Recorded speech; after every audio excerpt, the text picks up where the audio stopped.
नेहा खुले विचारों वाली लड़की थी। अरे नेहा, क्या दिन में सोती है? ससुराल में ऐसा नहीं चलेगा, वहां तो काम करना पड़ेगा। काम जितना काम होगा कर लूंगी माँ, पर अगर कोई ये कहे कि सारा आराम छोड़कर सिर्फ काम ही करना है तो ना भी ना, मुझे नहीं करनी शादी। अरे कैसी बात कर रही हो? अच्छा चलो जाकर नहा लो, मैं नाश्ता लगा देती हूँ, फिर तुम्हें कॉलेज भी तो जाना है। नेहा कॉलेज के लिए निकल जाती है। वो सोचने लगती है कि ससुराल में वो कैसे मैनेज करेगी। क्या हुआ नेहा, परेशान लग रही हो? अरे यार, तू तो मुझे जानती है ना, मुझे अपनी लाइफ बिल्कुल परफेक्ट चाहिए, लेकिन लग नहीं रहा लोग मानेंगे। यार कहीं मेरी शादी ऐसे घर ना हो जाए जहां मेरी जिंदगी ही नरक हो जाए।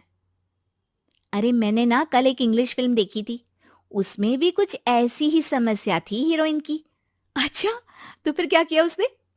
उसने तो अपने होने वाले पति से साफ साफ कह दिया कि वो पहले उसके घर कुछ दिन तक बिना शादी के रह कर देखेगी, और अगर ठीक लगा तो ठीक, वरना तेरे मेरे रास्ते अलग। अरे हाँ यार, ये तो बिल्कुल सही आइडिया दे रही है तू मुझे। चल मैं तो चली, थैंक्स यार, तूने मेरी प्रॉब्लम सॉल्व कर दी। ये बोलकर नेहा खुशी खुशी वहां से निकल जाती है, लेकिन पीछे से उसकी सहेली कहती है, अरे नेहा, नहीं नहीं, कुछ नहीं सुनना मुझे। ये बोलकर वो वहां से चली जाती है। हे भगवान, पूरी बात सुने बिना ही चली गई। अरे वो तो विदेशी फिल्म थी, वहां सब चलता है, लेकिन ये तो भारत है, सभ्यता और संस्कारों वाला देश, जहां शादी से पहले लड़की को ससुराल में नहीं रखा जाता। खैर, नेहा मस्त होकर घर आती है।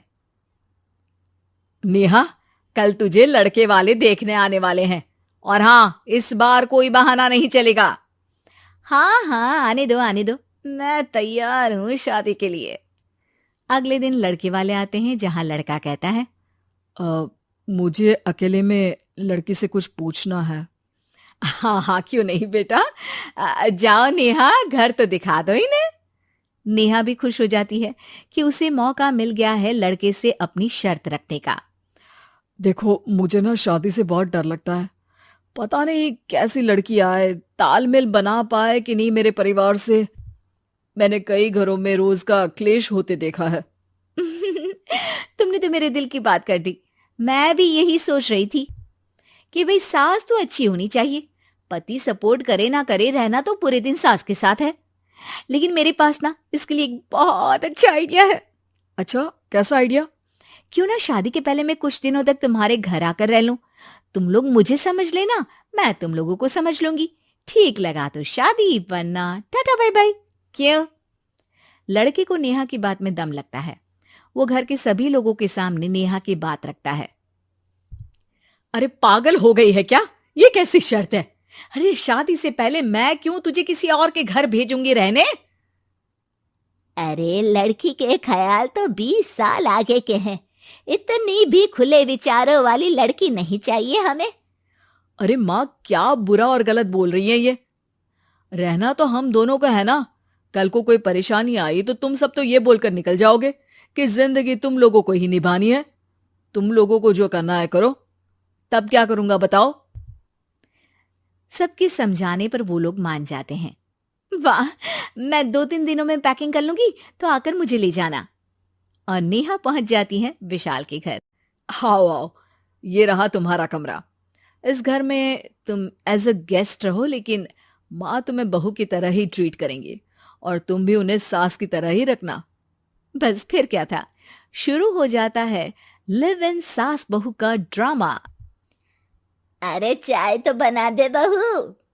जी सासू माँ, अभी लाई। नेहा चाय लेकर आती है कि बस चाय लेकर आई हो, इसके साथ पकोड़े भी ले आती। लेकिन आपने तो बताया ही नहीं कि आपको चाय के साथ पकोड़े भी चाहिए। हाँ हाँ, अब तो पता चल गया ना। रात को खाना खाने के बाद नेहा किचन में खटर पटर कर रही होती है। क्या हो रहा है वहां नेहा? माँ जी, मैं ना रात को अदरक वाली चाय पीकर सोती हूँ, ये मेरी आदत है। अच्छा, तो जरा मेरे लिए भी बना देना। दोनों सास बहू रात को चाय पीती हैं। अगले दिन नेहा, मैं मंदिर जा रही हूँ, मेरी साड़ी निकाल कर बेड पर रख दे। नेहा सास के लिए साड़ी निकाल कर रख देती है। वो देखती है कि उसके आने के बाद से सास ने घर का कोई भी काम करना छोड़ दिया है। यार मैं क्या करूं? ऐसा ससुराल तो मुझे नहीं चाहिए था जिसमें मैं ही सारा काम करूं। मैं तो ऐसा घर चाहती हूं जहां सास और बहू दोनों मिलकर किचन में काम करें। हे भगवान, रात को चाय पी ली, पेट में गैस बन गई, अब तो चला भी नहीं जा रहा है।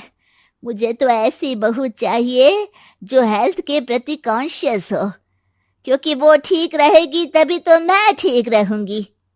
दोनों समझ जाती हैं कि वो लोग एक दूसरे के लिए नहीं बने हैं। अगले दिन, नेहा, जरा चाय तो ले आना। नेहा चाय के साथ चिला भी बनाकर ले आती है। सास खा पीकर सो जाती है। अगली सुबह, तेरी बुआ सास आ रही है, उसे मैंने तेरे बारे में बताया है।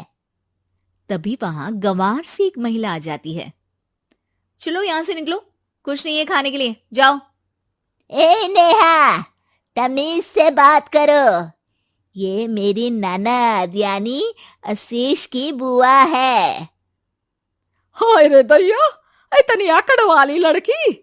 अरे यही है ना जो शादी से पहले ही आकर बस गई है यहाँ पर। बस नहीं गई हूं, बसना है या नहीं ये डिसाइड करने आई थी, लेकिन इन लोगों के रिश्तेदार इतने गंवार हैं तो मैं तो ना कर रही इस घर में शादी। और भाभी, और क्या कमी थी हमारे आशीष में जो आपने ऐसी लड़की की शर्तों को मान लिया? अरे वो तो आशीष के कहने पर मैं झुक गई, वरना ऐसी लड़की को तो मैं घर में घुसने भी ना दूं। ए हेलो, ऐसी लड़की कैसी लड़की? हाँ, बिना समझे बुझे शादी कर लूं? अब तो समझ गई ना कि हम लोग गांव के हैं। भाभी को खाट पर सोना और रिश्तेदारों का गांव से आना जाना तो लगा ही रहना है इस घर में। हाँ हाँ, मैं तो किसी मॉडर्न घर में शादी करूंगी। ये बोलकर नेहा वहां से चली जाती है। अपने घर में आकर नेहा कहती है, ना मां ना, लिव इन में रहकर देख लिया, ये गांव के लोगों का कोई भरोसा नहीं है। खैर, नेहा की शादी एक मॉडर्न घर में हो जाती है जहां सास कहती हैं, हे नेहा, मैं टेनिस खेलने जा रही हूं, आओ तो जूस बनाकर रखना, और हाँ, वॉलनट्स और ओट्स भी बना लेना। जी माँ। माँ मॉम बोलो डार्लिंग, माँ इज ओल्ड फैशन।